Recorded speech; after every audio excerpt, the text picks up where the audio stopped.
ನಮ್ಮ ಅಂಗಡಿಗೆ ಆಗಿಲ್ಲೊಬ್ರು ಅಮ್ಮ ಬಂದಿದ್ರು.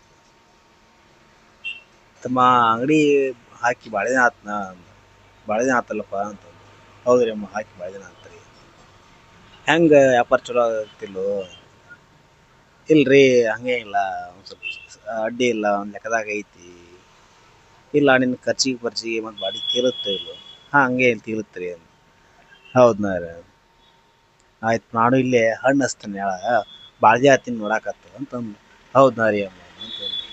ಹಂಗೆ ಮಾತಾಡ್ತಾ ಮುಂದುವರ್ಸ್ತಾವ್ರು. ತಮ್ಮ 40 ವರ್ಷ ಹಣ್ಣು ಮಾರಾಕತ್ತೀನಿ ಅಂತಂದು. ಹೌದ್ನ ರೀ ಅಂತಂದೆ.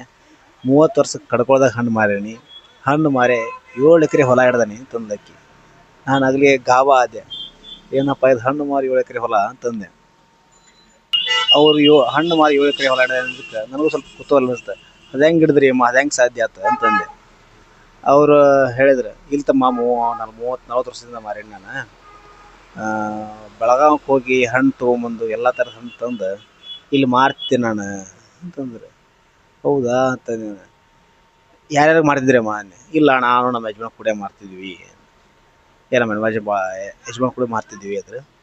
ಅಕ್ಕಿಯ ಮುದುಕಿ ನೋಡ್ರೆ ಓದಕ್ಕೆ ಬರೋಂಗಿಲ್ಲ, ಬರೆಯಕ್ಕೆ ಬರೋಂಗಿಲ್ಲ, ಬರೀ ಹೆಬ್ಬಟ್ಟು.